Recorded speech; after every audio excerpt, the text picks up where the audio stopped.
Aray mga kabayan, ako'y naririnig ngayon sa loob ng New Public Market dito sa Batangas City, dito sa bilihan ng mga gulay-gulay. Ayan, ako'y galing na doon sa kabilang building, doon sa bilihan naman ng mga karne. At tayo dito may bibilhin. Dito dito bayang Joel and Bare, vegetables. Kaya mga kabayan, ako'y bibili din na re. Aring lang kang are. At meron tayong gagawin luto na humbang pata ng baboy na may langka. Ayan, kita nyo ba ito? Ito ha, mga kabayan. Kabayan, arigay yung timbangin mo nga yan. At yan isasahog ko sa humbang pata ng baboy. 70 ang kilo. Ay, magkano yan? Ari, 53, 50 na lang. Aba, ibig ako pinigyan mo ng discount, kabayan, nakakahiya naman. Di aray mga kabayan, naririnig na tayo sa Basaysay at tayo yung aking nabiling isang pata ng babaw dun sa akin siyempre, doon sa stall ng aking kumpare si kabayang Alvin Katapang at tinuhugasan natin ang husay ngayon. Ano naman, malinis. Yung hugas na pwede na yan, patitigisin muna. Kaya siyempre, atin yung ipiprepara naman yung ating biniling langka. Tayo diyan na pagbababara natin, tubig at saka lagyan natin ng asin, karikit na suka para hindi nag-iitim ang ating langka. Kaya ito na may karikit din lang. Ating gagayatin lang ayon sa sukat na parang kasi lalaki din ng karne. Dahil pag huy naluto, akala may karne din ng baboy. Sabi ko sa inyo mga kabayan. Kaya pag may mga handaan, pwedeng gamitin pampadami yan, parang extender natin. Yan, bababadlaan natin yan diyan. Ngayon, mag-uutay na tayong magsangkot siya din muna ng ating panimpla sa ating gagawing humba. Ayaw, mga kabayan. Napakasarap din mo niyang humbang pata ng baboy. Pero kung tutusin nyo, talagang paborito kong humbain ay ulaw ng baboy. Pero ngayon, dahil sasamahan nga natin ng langka, langkang hilaw, kumbaga ay mura-mura pa yaon. Malalambot pa ang mga butaw. Yun ang ating gagamitin extender. Kaya nagsasangkot siya na tayo niyang bawang niya pagkakabang para naamoy ko. Kaya sasahog na rin natin yung ating sibuyas. Yan. Magkasagpi yan, dalawang yan hindi naghihiwalay Sabi ko sa inyo, minsan sa adobo naghihiwalay Kaya talagang di natin ang karikit na adorno, pampaganda rin ng ating humba, yung whole peppercorn, yung pamintang buaw. Good pa rin yung sa ilalagay natin pamintang durog-durog. Ngayon ilalagay natin ng mga kulang-kulang 1 tasa mo ng toyo yan o soy sauce, mga kabayan. Yan, tansyahin natin dahil yung tahuring ilalagay natin dyan may alat na yan. Ngayon lalagyan din natin ng oyster sauce. Yan, sa dalawa.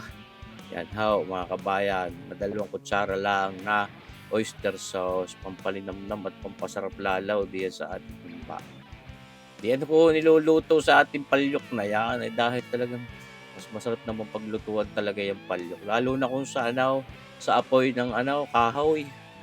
Pagkang pagluluto natin kahoy. Ngayon lalagyan natin ng mga 1 tasang brown sugar na yan. Pwede natin dagdagan pa rin yan depende sa gusto nating tamis. Yan naman hihahanapin ng aking dila. Kaya itong ating tahure, yan 3 piraso laang ating gagamitin. Yan kako nga yan may alat na kaya yung inilagay natin toyo tansyahin natin baka mapasobra ang alat dahil yan yung tahure may alat na. Lalagyan din natin yan ng dahon ng laurel, yung ating bay leaves na yan. Marami-rami para mas mabangaw. Minsan ako nagagamit pa rin din ng mga star anise. Pero dinagdagan na lang natin ng niyang dahon ng laurel na yun. Tunay kayo naman. Yan yung humba, napakasarap na pang-ulam, napakatibay din. Hindi basta napapanis yan. Kahit yan 1 buwan sa frigidaire, wala mawawala ng kuryente, hindi ho napapanis. Yan. Sinahog na natin mga kabayan itong ating pata ng baboy. Napatigis na natin ang tugaya. Kaya malinis na. Halo-haloin lang natin ang papagayaan. Kung papagayaan dapat mga kabayan. Kasarap para pwede na susmorsi po. Yan, ating kinulob. At yan, nabulak na ngayon. Ating babalkay. At baka naman yung ilalim ay nagtututaw.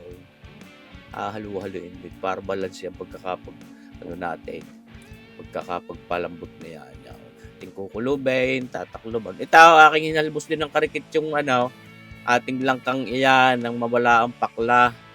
Ayan how. Kaya minsan lang, hindi maiwasan na medyo nagbabaro. Isa pa hindi mo natin kailangan maputi yan. At dahil pag napasahog din sa ating humbay, pagkukulay karne, hindi parang katulad na rin pata ng baboy na rin, mga kabayan. Kaya ayos na ayos lang ang ating langka. Ngayon, lalagyan natin ng suka. Red cane vinegar ho aking ginagamit diyan. Yan, mga 3 kutsara na yon, mga 4 na kutsara ho yung ating nailagay. Ayon doon sa aking sukat na yon, mga halong yaw. Yaw, ito na yun naman, kita yung bagay ito. O, paang ang ilaang, hugahaluin agad, sabi ng nanay, hirap sumuway, mapagalitan. Ayan, hey, wala namang mawawala. Sabi, pagka nilagyan mo daw ng suka, ayaw mo nang hahalo. Ngayon, napaangang na natin, kaya ating hinahalo na. Kaganda na ng kulay, mga kabayan, kung tutusin. Pero nakukulangan pa rin ako sa kulay. May lalagay tayo diyan mamaya. Babantuan na rin nga natin ngayon ng tubig yan. At yan ay mas masarap din pagka marami-raming lahor, marami-raming sarsa, maayapla sa kanin. Mapabulakan ulit natin yan. Siyempre, haluin ulit natin. Binabalik-balik. May inilalambot na ho yung ating patang yan. Maya-maya, mapapasahog na rin din yung ating langka. Ayaw, natin titimusan. Gusto po, may ilalagyan din natin yan ng karikit na asin niya, pampatanggal labnak. Tinimusan ko naman ayos na yung alat. Tingkadlaan natin ng karikit at dadagdagan pa rin natin yan ng mga 1 kutsara at kalahati niyang brown sugar. Mga kabayan, ako, napakasarap pag natamis-tamis yung humba. Yan, kaya inyong napanuwag na yan. Malapit na ho sa katotohanan yung ating yan, humbang may langka. Humbang pata ng baboy na may langka. Ito, pampatingkad ng lasa ng ating baboy.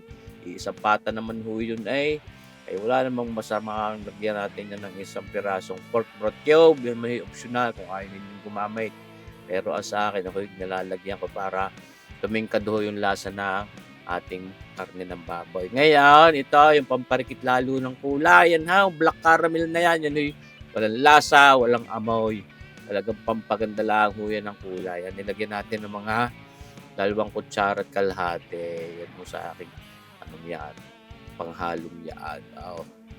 Mas maganda ang kulay ngayon. Mas matingkad, mas enticing, mas mukhang masarap. Itsura pala, mga kabayan. Itatabi-tabi muna yung mga karning yan at sasahugnan mo natin ngayon yung ating langkang yaan. Naku, sabi ko sa inyo, napakagandang gamitin itong langka. Sasahog mo diyan sa humba.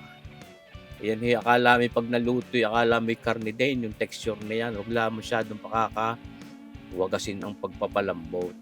Hindi para malubsa. Kailangan may ligat-ligat pa rin ang karikit pag kinakagat yung ating langkang iyan. Yun halos parang hindi nyo na agad makakilala kung alin bagay yung langka at alin ang karne. Yan pinahangang na lang natin at malapit na sa katotohanan yung ating humbang pata ng babaw na may langka. Sos, marsipo. May nilambot na yung ating langka, ayos na, ang inalat, yan may carry over cooking. Pinatay na ho natin ng apoy at nakuto-kuto pa rin yan dahil do sa init ng palyok natin. Kita nyo baga ang itsura yan atin ang inilagay dyan sa ating lalagayang yan, ang ating humbang pata ng baboy na may langka. Di ba mga kabayan? Sarap niyan. Pag hindi ka na-paanli rice diyan, ay aywan ko naman. Nakaw, salamat sa panonood mga kabayan. Mabuhay tayo lahat. Abangan nyo pa rin ating mga susunod na videos. God bless!